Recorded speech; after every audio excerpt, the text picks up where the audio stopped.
우리가 유교에 대한 말씀을 이제 어린 시절부터 많이 들었습니다. 또 우리가 교과서에서 많이 배웠죠.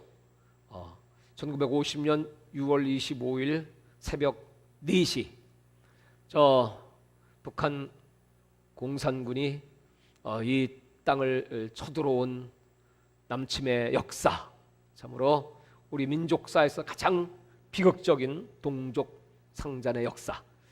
이번에 우리가 잊지 말아야 될 그때 그 역사라는 책을 지으신 김재동 목사님이 와서 말씀을 저에게 그 책을 한 권 선물을 해주셨습니다.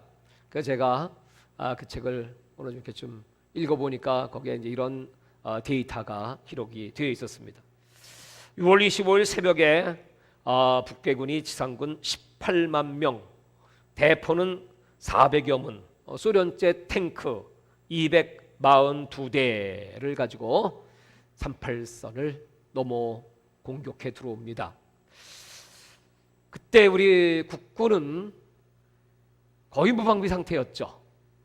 또 군사력도 강력하지 못했습니다. 그 이유가 뭐냐 하면 당시 미국은 우리 대한민국이 무장하는 것을 별로 좋아하지 않았습니다. 그리고 우리 이승만 대통령이 북진 정책을 펼치는 좀 고전적이다 하는 그런 의견들을 미국의 수뇌부들은 갖고 있었기 때문에 어떻게 하든지 우리 한국의 군사력을 증강시키지 않으려고 노력을 하고 있었습니다. 그러나 이미 몇 달 전부터 이 전쟁의 기운은 점점 징조들이 많이 나타나기 시작했죠. 또 우리 이승만 대통령은 철저한 반공주의자였기 때문에 북한 간첩들을 말이죠, 총살을 시키기도 하고, 그래서 긴장 관계가 아주 높아지고 있던 때였습니다. 옐친 대통령이 이제 한국을 방문했을 때, 그때 소련 교과서에 실린 내용은 바로 북한이 남침을 했다, 그렇게 기록되어 있고, 후슈초프도 역시 마찬가지로 회고록에서 북한 공산당의 남침을 얘기하고 있고, 또 그때 당시에 모든 비밀 문서, 지금 이제 해제된 그런 당시의 비밀 문서도 역시 다 북한의 공격으로 전쟁은 시작됐다, 이렇게 기록되어 있습니다. 역사적 사실입니다. 그것을 지금 이제 왜곡하려고 하는 그런 세력들이 있죠. 근데 이 김일성이가 이제 무슨 전략을 세웠는가 하면, 이미 이제 새벽 3시에 그 강요들을 다 모아놓고 이렇게 얘기를 합니다. 지금 저 남한에서 우리 북한을 지금 침공을 했다. 그러므로 우리는 대대적으로 응징을 해야 된다. 이렇게 이제 거짓말을 해가지고 그 강요들이 전부 전쟁에 동의를 하게 됩니다. 그러면서 실질적으로 이 한국에 침공했던 시간은 5시라고 합니다. 그럼 4시는 뭐냐 했더니 4시는 그때 당시에 이 38선이 이렇게 딱 갈라져 있었죠. 그 38선 딱 갈라진 걸 제가 보니까 이제 백령도 또 옹진반도, 이게 전부 그때는 이제 남한이었습니다. 개성도 물론이고요. 근데 그때 선제 사격을 옹진반도에 했다고 합니다. 그때 옹진반도에 있던 연대 병력이 있었는데, 그렇다면 그들이 공격을 받으면 반드시 이제 반격을 하고 또 건너서 38선을 건너서 우리에게 공격을 해올 것이다. 그렇게 이제 예상을 하고 시나리오를 만들어서, 그렇다면 남한이 먼저 선제 공격을 한 결과가 되기 때문에 우리는 당연히 전면전으로 들어갈 수 있는 명분을 만들 수가 있다, 이렇게 계획을 세웠다고 하는 것입니다. 근데 그때 당시에 옹진반도에 있던 한국군 병력은 그때 이제 공격을 받고 약 750명 정도가 이제 전사하게 되고 나서 전의를 상실하고 공격은커녕 바로 후퇴를 시작합니다. 그래서 그 시나리오가 맞지 않았죠. 그리고 5시가 됐을 때 드디어 북한은 물밀듯이 이제 남한을 향해서 침공을 해 들어오기 시작합니다. 불과 이 서울 함락까지는 이틀밖에 안 걸렸고, 그때 당시에 우리 한국의 군사력, 그 이틀 동안에 한국 군사력의 절반인 4만 4천 명이 전사를 하게 됩니다. 그 이후로 이제 물밀듯이 공격을 해오죠. 그런데 이상한 사건이 있다는 것입니다. 하나님의 그 섭리가 우리 대한민국을 지키시기를 원하신 하나님께서 어떻게 역사를 하셨는가 했을 때 첫 번째로 당시에 미국 대통령 트루먼이었습니다. 그 트루먼 대통령이 그때 당시 이미 에치슨 라인이라는 것이 있어가지고 북한이 공격을 해오더라도 미국의 방어선은 한국은 제외된 일본을 방어하기 위한 그 라인이 그어져 있을 때입니다. 그러니까 당연히 그냥 내버려도 되고 뭐 이 동방의 조그만 나라를 위해서 그 미군이 피를 흘릴 필요도 없고 그런 약속도 된 것도 없고 그런 조약도 맺은 적이 없습니다.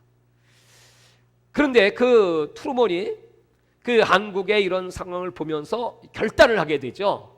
물론 이제 그 배후에는 거기에 많은 이제 그리스도인이라든지 또 이제 강요들 가운데 특별히 이제 메가더 장군이라든지 뭐 여러 가지 이제 그런 압력을 넣는 분들이 있었겠죠.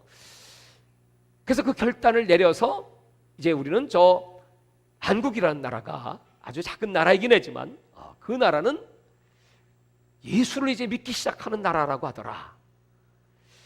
또 그 나라를 지키는 것이 일본을 지키는데 유리하지. 만약에 한국이 점령당하면 일본도 여지없이 바로 무너질 수 있다는 그런 이제 염려로 말미암아 이제 참전을 계획합니다.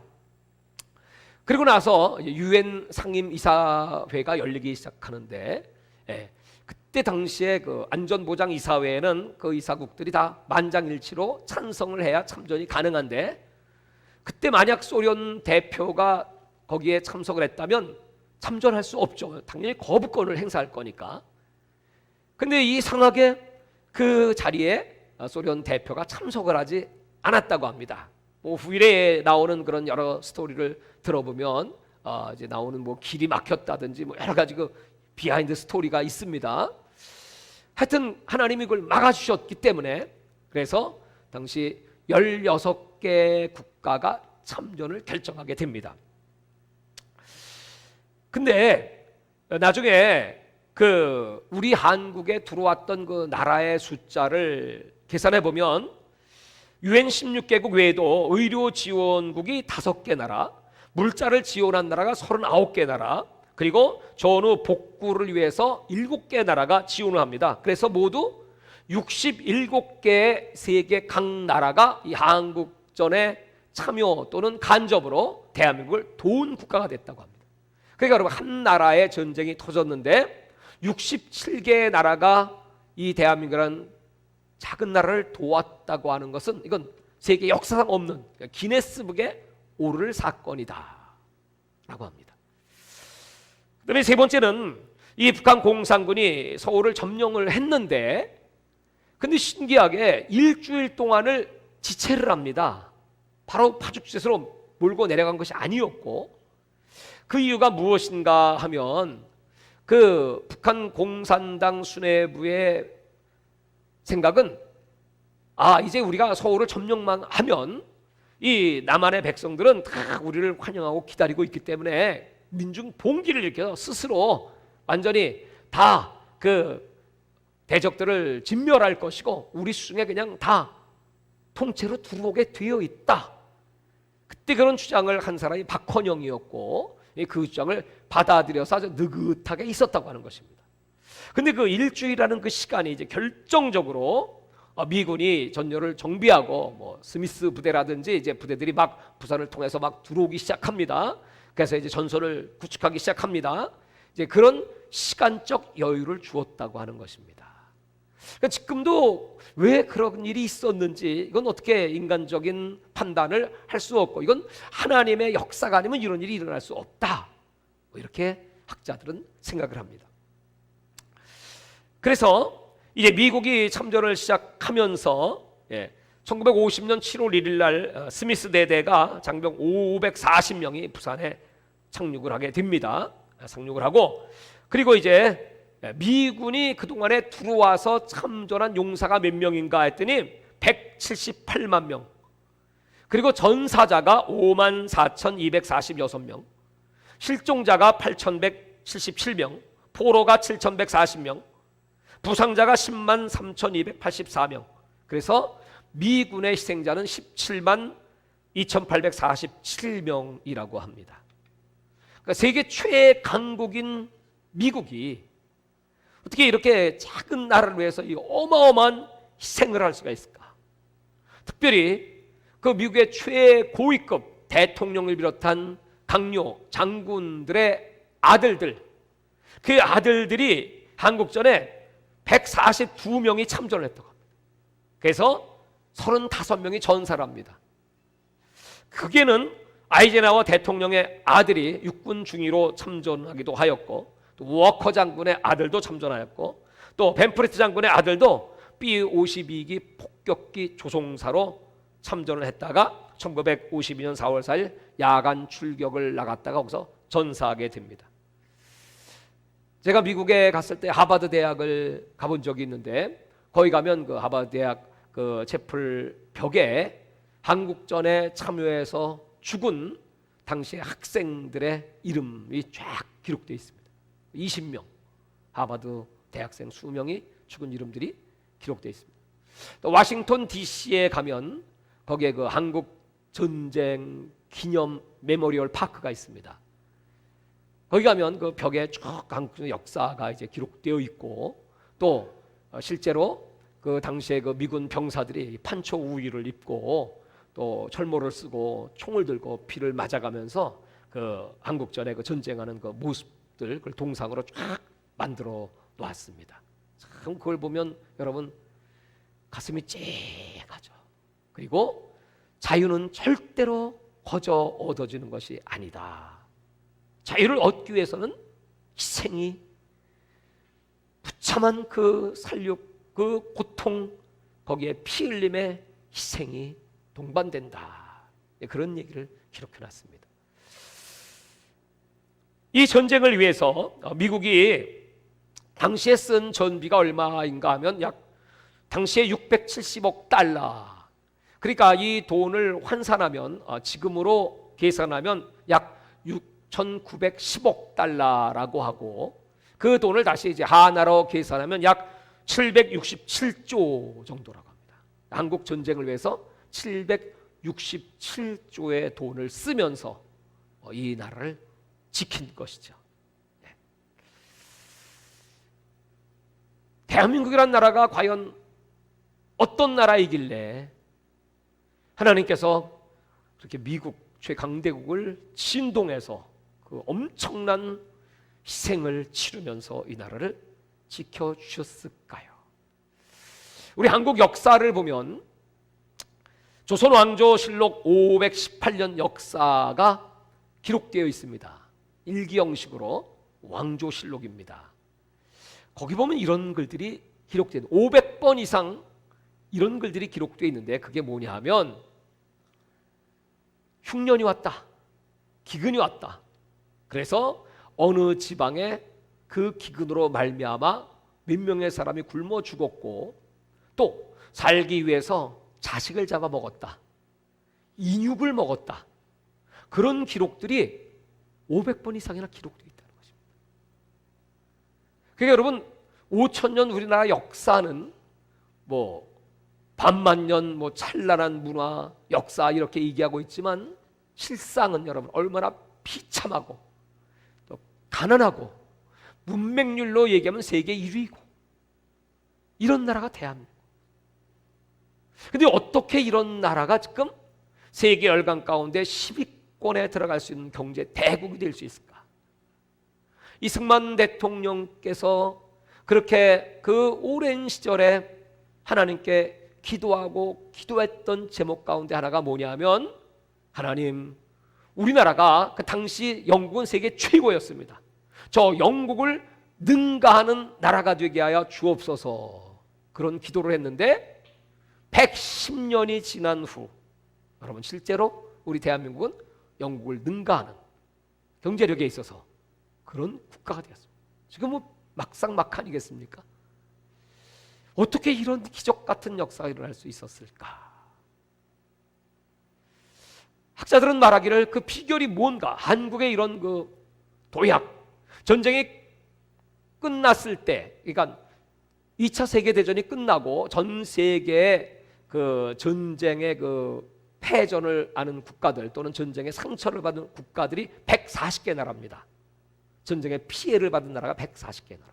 그 140개 나라 가운데 우리나라가 서열로 경제력, 국방력, 우리나라가 몇 위냐면 139위. 그러니까 끝에서 두 번째. 139위. 그리고 6.25 전쟁이 터지고 난 다음에 그 140개국 가운데 우리나라는 몇 위겠습니까? 말할 것도 없이 142. 꼴찌였습니다.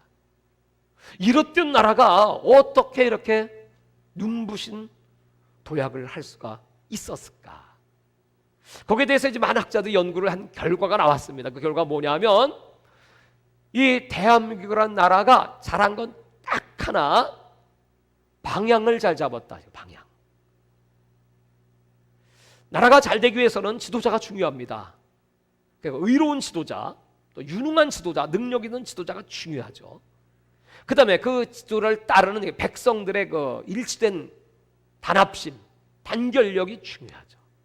근데 그랬던 나라가 있는데 아무리 여러분 위대한 지도자가 있고 지도를 따르는 백성도 있었어도 그 지도자의 방향이 잘못되면 그 나라는 망한다는 거예요.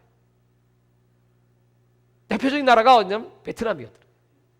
호치민이라고 하는 사람이 여러분 인간적으로 얼마나 검소하고 또 국민들을 사랑하고, 그러니까 베트남 국민들에게서 호치민은 영웅입니다. 그런 덕을 갖춘 인격적인 그런 지도자였다고 합니다. 근데 그 호치민이 잡은 방향이 어떤 방향입니까? 자유민주주의 시스템이었을까요? 아니면 사회주의 공산주의 시스템이었을까요? 공산주의. 그래서 그 나라는 망했습니다. 그 결과로 말미암아 300만 명이 죽고 100만 명 이상의 보트 피플이 되었습니다. 베트남의 비극입니다. 근데 우리나라는 뭐 자원이 있는 것도 아니고, 여러분 당시에 문맹률이 책을 읽을 수, 글을 읽을 수 있는 사람은 전 국민 가운데 14%. 그러니까 거의 다 문맹이죠. 평균 수명 보통 이제 40대. 40만 넘으면 벌써 이제 죽는 겁니다. 선교사들의 그 사진 같은 걸 보면 여러분 한양이 그때 당시에 여러분 완전히 한양이 똥으로 가득 찬 도시입니다. 똥으로. 아무데나 그냥 막 그런 위생관념이라든지 또 도덕심이라든지, 여러분 뭐 우리 조상들이 뭐 위대하다고요? 얼마나 비참한 또 가난한 또 무식한 그런 나라, 이 현실입니다. 근데 어떻게 이런 나라가 140 국가 가운데 140등의 나라가 어떻게 이런 비약적 도약을 할 수가 있었을까? 그것은 지도자가 결정한 방향이다. 그 방향이 어떤 방향입니까? 자유민주주의. 공산주의라고 하는 것이 얼마나 악한 해독인가, 그걸 바이러스라고 표현했지 않았습니까? 바이러스 걸리면 열병 나고 설사하고 토하고 그러다가 콜레라로 죽는 것처럼 거기에 잡히면 죽는다. 그걸 이제 미리 알았기 때문에, 그걸 안 것은 바로 이 성경이죠. 오늘 요한복음 8장 31절과 32절의 말씀처럼 너희가 진리를 알지니 진리가 너희를 자유케 하리라. 어떤 정치 시스템, 어떤 위대한 지도자, 그들이 만들어낸 그 사상 이데올로기가 우리를 자유케 하는 것이 아니고,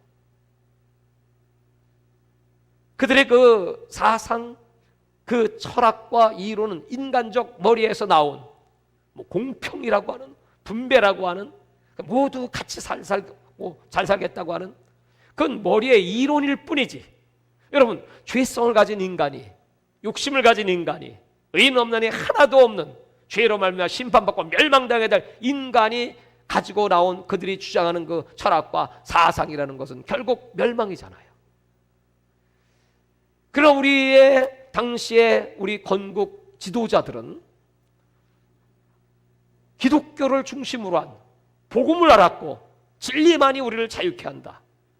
그러므로 우리는 먼저 복음을 받아들였던 미국이라든지 유럽의 기독교 국가를 배워야 되고 공부해야 되고, 그래서 많은 유학생들을 막 보내기 시작합니다. 그리고 당시에 우리나라의 제일 악법 중에 악법, 그것이 바로 양반 쌍놈 계급주의. 그래서 여러분, 태어나면 때부터 양반이고 태어나서부터 쌍놈이지 않습니까? 그래서 그걸 타파해버리는 것입니다. 그래서 이제 평등사회, 그리고 양반들이 갖고 있는 그 땅들, 그것을 빨리 쌍놈들에게 나누어줘야 공평하게 분배를 해야 이 나라가 무궁히 발전할 수 있다. 그것을 터득하고 토지 개혁을 실시하죠. 많은 반대에도 불구하고 그 토지 개혁을 성공시킵니다. 근데 토지 개혁을 성공시켰어도, 그래서 그 노동자 농민들에게 이제 3년 동안 열심히 일을 하면 이 땅을 나눠준다. 근데 그것도 절반은 나라에서 대주고 나머지 여러분이 열심히 일합시오. 그러니까 그때 당시에 이 혁명적 선언 앞에 모든 국민들은 막 환호하게 되고요. 이 사슬에서 이제 우리가 종의 사슬에서 끊김을 닫고 우리가 자유를 찾겠구나. 열심히 일하고 이제 그런 결과로 성공하게 됩니다. 그런데 이런 토지개혁의 역사는 우리나라 뿐 아니라 이제 멕시코라든지 여러 나라 시도했지만 다른 나라는 다 실패했다는 거예요. 그 실패한 이유가, 중요한 이유가 있는데, 아무리 토지개혁을 했다고 할지라도 그 배우지 못한 그 상놈 계급, 그 사람들이 배우지 못했으면 그걸 지탱할 수도 유지할 수도 지킬 수도 없다는 걸 알기 때문에, 그래서 교육을 시켰다. 교육제도에 혁신적 변화가 있은 거죠. 그때 당시에는 남녀 유별이지 않습니까? 이제 학교에 이제 남자 여자 같이 집어넣고 또 같이 교복도 입히고 또 기독교 사상을 집어넣고, 그래서 이제 개화를 시키는 거죠. 좀 멕시코라고 하는 나라가 3번이나 그 나라도 이 토지 개혁을 했다고 합니다. 근데 나중에 몇 년 지나고 나면 다 뺏겨서 도로 원상태로 지주가 다 가져가 버려. 왜냐하면 배운 게 없어서, 글을 배우지 못해서. 와서 누가 속이고 여기다 사인하면 이걸 더 풍성하게 해주고 아주 편리하게 잘 관리해 줄 것이라고 하면 글을 모르니까 다 거기다 사인해가지고 도로 다 뺏겨버리고, 그런 일이 비일비재하더라고요.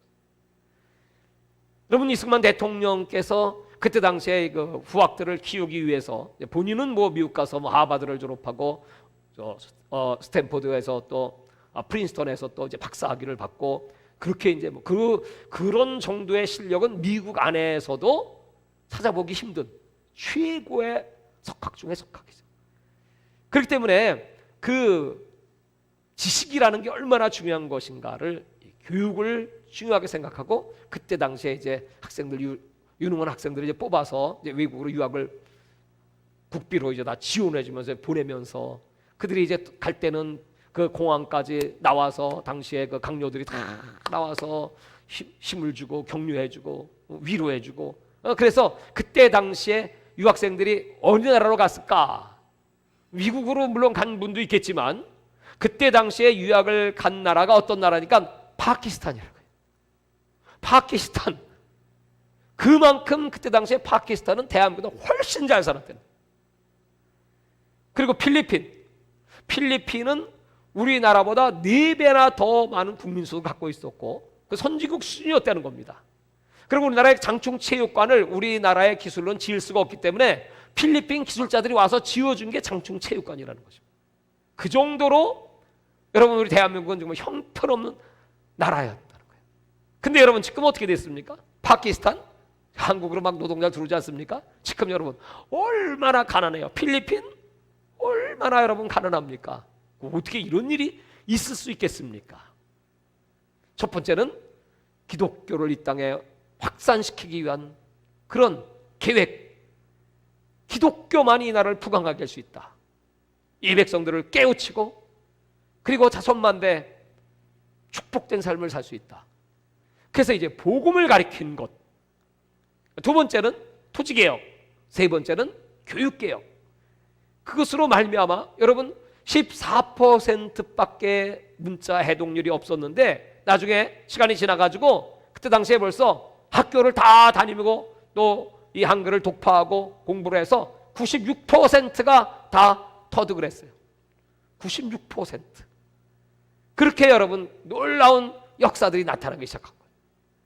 그거 나가서 이제 배워갖고 오고 그래서 막 나라를 발전시키고 이런 모든 일련의 사건들이 여러분 다 하나님께서 이 나라의 방향을 옳게 잡 그런 지도자를 세워주셨고 그런 리더들이 있었기 때문에 여러분 만약 신탁 통치 딱 해서 북쪽은 소련이 이제 일본을 내몰기 위해서 북쪽에서 내려왔고 또 남쪽은 미군이 들어와 가지고 이제 딱 384를 만난 겁니다. 그래서 이제 어떻게 할 것인가? 그래서 이제 북쪽은 소련이 남쪽은 미군이 신탁 통치한다. 그러다가 이제 우리 신탁 통치 반대입니다. 우린 독립을 해야 됩니다. 그래서 세워진 게 남쪽은 자유대한민국, 북쪽은 저 조선 민주주의 공화국 공산당이 들어왔다 이 말이죠. 그때부터 시작된 여러분 이 나라의 역사 지금 이제 결과가 다 나오고 있지 않습니까? 지금 북한은 우리나라의 그 역사를 연구하면 6.25가 지나고 한미 상호 조약이 맺어지기 전까지 그 60년 그 앞에 60년 역사 속에 우리나라의 전쟁은 계속 일어났고 한번 터지면 뭐 몇만 명, 10만 명, 100만 명 그렇게 많은 사람이 죽었습니다. 그런데 전쟁이 끝나고 한미 상호 조약 방위 조약이 딱 체결된 다음부터는 그 이후로 여태까지 70년 동안 전쟁을 통해서 100명 이상 죽은 적이 없습니다. 수만 명, 수십만 명, 100만 명씩 막 죽어나가던 그 전쟁이 딱 끝이 나고 아니 지금 일본이 저렇게 강력해지고 중국이 저렇게 강력하고 북한 또한 저렇게 무기를 개발하고 끊임없이 땅굴 파고 적화의 야욕을 그들은 드러내고 있는데도 불구하고 뭐 천안함 사건이라든지 뭐 이런 사건들 외에 여러분 이렇게 70년 세월 이 땅에 평화가 있어서 역사가 이 5,000년 역사 속에 한 번도 없습니다. 그 이유가 뭐죠? 미국과 맺은 그 상호 방위 조약 때문에 그렇습니다. 그건 미국을 치는 결과가 되는 거니까. 그런 일들을 하나님께서 이루어 주셨기 때문에 우리나라는 영적으로 교회들이 크게 부흥되고 그 다음에 민주화와 산업화를 같이 이루어서 세계 선교를 담당하는 세계 선교 대국으로 하나님께서 세워 주셨습니다. 인정하십니까? 할렐루야. 사랑하는 여러분, 그런데 이 북한은요 뭐 전쟁하고도 상관없이 불가름 얼마 전까지만 해도 먹을 게 없어서 그 아사자가 여러분 350만 400만 명이 아사했습니다. 고난의 행군이라는 것을 우리는 듣고 있죠. 지금도 역시 마찬가지입니다. 지금 북한 내부에는 어떤 일들이 일어나고 있는지 정통한 소식통에 의하면 김여정이는 이미 이제 아웃된 것 같고 서열 20 밖으로 밀려난 것 같고 그 증거가 뭐냐면 거기는 서열상 쫙 무슨 대회를 하면 자리 서열대로 쫙쫙 이렇게 쫙 포진하지 않습니까? 그러다 보니까 상단에도 앉지 못하고 저 바깥으로 내려간 거 보면 그 뒷줄 쭉 내려간 거 보면 그 얘기는 뭐냐면 김정은이의 말이 믿기지 않는다.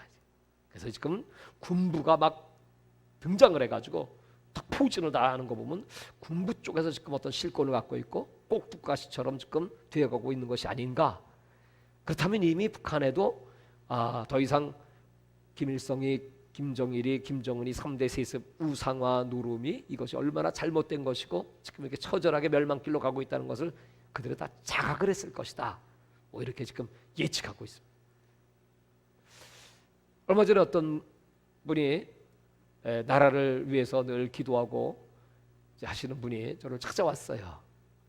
그래가지고 기도하시는 분들 가운데 전쟁의 그 예언들을 막 하고 그런 분이 이제 계셨던 모양이에요. 전에는 그런 사람들이 많이 요새는 조용한데 전쟁의 그런 예언들을 막 하고 너무너무 불안해가지고 자기가 강화도를 갔대. 강화도 가서 보면요 북한이 바로 보입니다. 거기서 망원 같은 걸 이렇게 딱 보면요 북한이 뭐 하고 있는 게 다 보인다는 거예요. 보니까 나무 껍질 비고 있더래.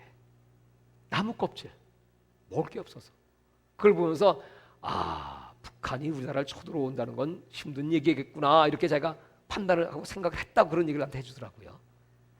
탈북자들이 한국에 와가지고 여러분 우리나라가 이제 그 1960년대부터 시작해서 이제 시산 녹화, 뭐 식목일날 나무 심고 그냥 뭐 산들이 뭐 나무들로 뭐 울창하지 않습니까? 근데 탈북자들이 딱 와서 한국에는 가로수를 보면서 이렇게 얘기했다는 거예요. 가로수를 보면서 야, 남한에서는 굶어 죽을 일은 없겠네. 왜냐하면 가로수 그 나무 껍질을 벗겨 먹으면 되니까. 거기는 그것도 없어서 그 껍질 벗겨 먹으려고 몇 시간 헤매야 산속에 들어가 나무를 찾는다는 거예요. 그런 현실이라는 것입니다.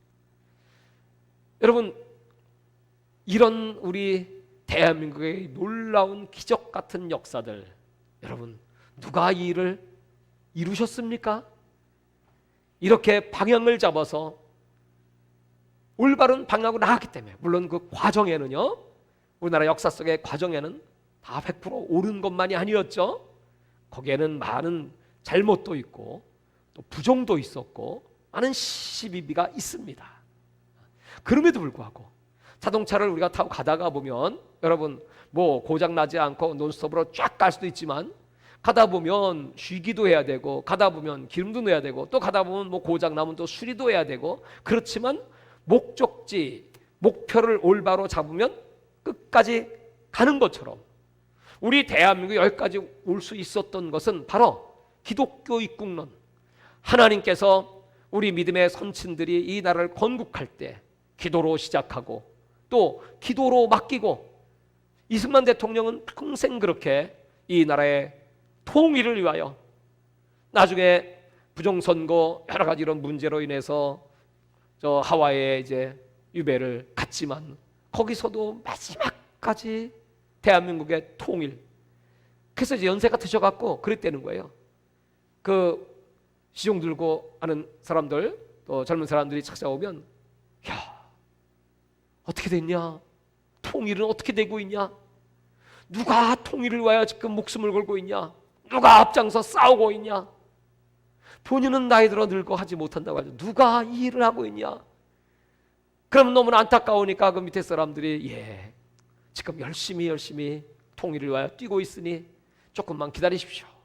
그러면 그 얘기를 들으면 어린아이같이 기뻐했다는 거야. 기뻐하면서 그렇지, 그렇게 될 거야. 마지막까지 그러다가 세상을 떠나셨다고 합니다. 6.25 비사에도 보면 38선 이제 다시 낙동강 전투를 역전으로 인천 상륙작전 5,000대 1의 그 확률을 뚫고, 여러분 그때 그 북괴군이 뭐 수천 명 죽어 나갈 때, 그때 여러분 월미도 점령 작전할 때는 한 명의 부상자도 없었어요. 그리고 인천 상륙 성공을 하는 데 있어서 그때 죽은 미군 병사가 얼마 되지 않습니다.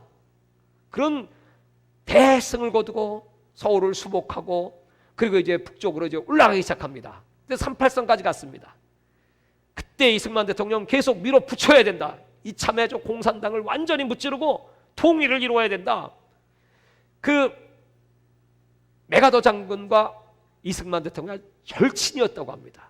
그래서 그 비하인드 스토리를 제가 좀 들어봤는데, 어떻게 절친인가 했더니 그 메가더 장군의 아버지가 고종 황제 시절에 한국을 방문했다고 합니다. 근데 미국의 고위 관리가 한국에 왔기 때문에 고종 황제가 무슨 선물을 줬냐면 향로를, 국보급 향로를 선물로 줬답니다. 그래서 아버지가 이제 그걸 너무 고맙게 생각해서 그걸 이제 가져가서 그 아들 이제 메가더에게, 야, 이거 한국의 황제가 하사한 것이다, 가보로 여기고 소중히 잘 간수하여라. 그랬더니 메가더는 그것을 너무나 좋아해가지고 그걸 집에다 두는 것이 아니라, 그때 이미 이제 2차 세계대전에 이제 그런 사령관이었습니다. 그걸 전투하는 그 나라에도 가지고 간답니다. 가져가서 자기 사무실에 딱 두고 또 집에다가 딱 두고, 그러다가 이제 일본과 이제 2차 대전 이제 마무리 시점에 일본과의 그 전투에서 그 배를 타고 가다가 그 관리를 그 부관이 잘못해갖고 그 향로를 태평양에 빠뜨렸대요. 그랬더니 너무나 그걸 소중히 여기다 빠뜨렸다고 해서 그 해군들을 풀어갖고 물속에 들어가 찾아와라. 그 태평양에 빠진 걸 어떻게 찾겠습니까? 결국 찾지를 못했다는 거예요. 근데 그 소식을 이승만 대통령이 듣고 나서 전국 경찰들을 쫙 풀어가지고 분명히 한국에서 만든 것이므로 누군가 만든 사람이 있을 것이고 어딘가에 그런 제품이 있을 것이다 하고 전국을 뒤졌더니 그것과 비슷한 또 거의 원본과 같은 그런 향로가 3개가 있더라고요. 3개. 그 3개를 다 가지고 와서 그 다음에 이제 메가더가 이제 한국에 왔을 때 그 전부터 친분관계 있고 이제 친하게 지냈었는데 한국에 오셨으니 내가 선물을 드리고 싶습니다. 받으십시오. 받았는데 열어볼 생각을 안 해서 열어보시는 게 예입니다. 그래서 그 메가더가 딱 열어보니까 거기에 그렇게 자기가 갖고 싶어 했던 향로가 3개씩이나 있으니까 놀래가지고 뭐라고 했냐면 당신이 원하는 게 뭡니까? 뭐 뻔한 거죠. 공산당을 물리치는 겁니다. 내가 힘을 다하여 반드시 저 공산군을 다 몰아내겠습니다. 그렇게 약속을 했다. 그리고 전쟁이 터져서 여러분 한국에 그가 유엔군 총사령관으로 들어오게 되었으니 여러분 인천 상륙작전의 그 침략 다 반대했잖아요. 부하들이 이건 확률상 백전백패입니다. 이건 전략상 이런 일은 있을 수 없는 상륙작전입니다. 조수간만이 그 12시간이나 되고 어떻게 들어갈 수가 있습니까? 적군에게 딱 포착이 되면 그대로 막 폭격받으면 그때 당시에 뭐 약 7만 5천 명이 막 그 수륙 함정을 타고 막 상륙을 해 들어오는데 전멸입니다. 그럼에도 불구하고 하나님이 도우신다. 하나님이 함께 하신다. 이건 하나님과의 약속이고 또 내 친구 이승만과의 약속이다. 그런 밀어붙였는데 하나님의 도우심으로 성공을 하게 된 겁니다. 그래서 다시 이제 북쪽으로 막 올라가려고 막 가서 38선에서 딱 스톱이 됐죠. 왜냐하면 미국 정부는 여기까지지 이걸 국제적으로 전쟁으로 대전으로 발발하는 걸 원치 않았기 때문에 트루만이 막았습니다. 그럼에도 불구하고 막 밀고 올라가기 시작했죠.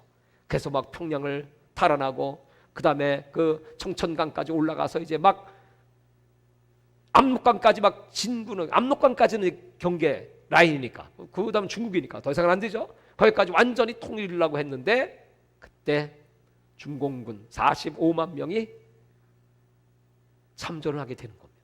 그래서 다시 이제 밀리고 땡기고 다시 내려오고 일사후퇴가 있고 그러다가 결국 마지막 전쟁 마지막 지금 고지를 점령한 그 자리가 휴전선이 된다 해서 이제 마지막 그 철의 삼각지 전투가 이제 피 터지는 마지막 전투까지 그래서 지금 38선이 아닌 휴전선이 그렇게 지금 생겨진 것이죠.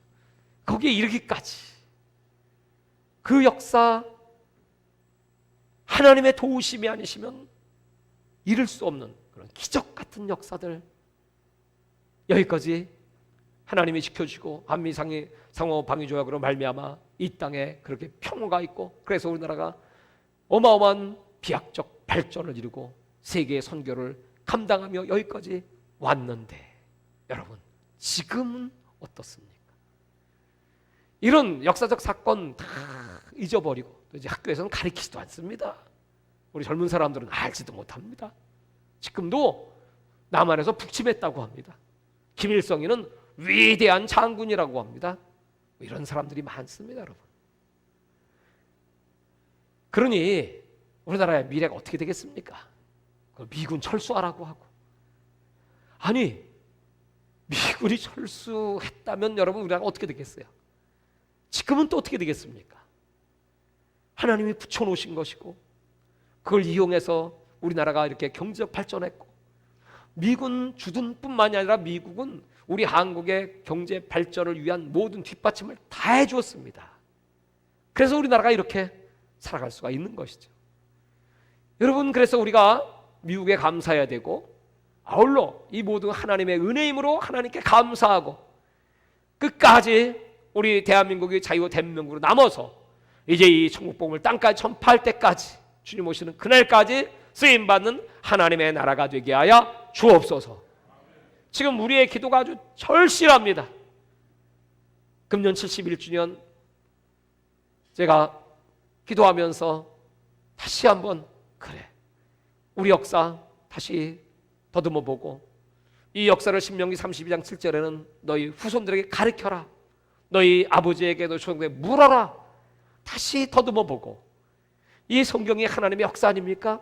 이스라엘을 어떻게 구원하셨는지 마치 독수리 등허리에 업어서 인도하셨듯이 우리 대한민국을 하나님이 그렇게 여기까지 등허리에 업어 인도해 주셨다면 앞으로 남은 주님의 재림의 그날까지 우리 대한민국을 하나님이 지켜주시고 보호해 주시고, 그것은 우리 믿음의 사람들의 기도에 달려 있습니다. 우리 믿음의 선친들이 그렇게 기도로 세운 나라, 끝까지 우리 후대들이 기도로 이 나라를 지키고 이 영적 전쟁의 승리, 악의 세력 다 진멸되고 하나님이 영광을 받으시는 세계 선교의 선두국가로 마지막까지 쓰임받게 하여 주시옵소서. 오늘 밤에 우리가 이렇게 다시 한번 주여 삼창하고 하나님 앞에 부르짖어 기도합니다. 하나님 아버지, 오늘 우리의 기도를 연락해 주세요. 이 나라를 굳건하게 복음의 터 위에 세워주세요. 아버지, 이 백성들이 역사를 바로 알게 하여 주옵소서. 깨닫게 하여 주옵소서. 그리고 우리나라를 향하신 하나님의 은혜가 얼마나 놀라운 것인가를 날마다 생각하고 하나님께 감사하고, 이렇게 주신 자유, 이렇게 평화를 가지고 복음 통일을 이루고 세계 선교를 감당하여 주님 오실 길을 예배하는 마지막 히브리 민족의 사명을 감당하게 하여 주시옵소서. 주여 삼차하고 기도합니다. 주여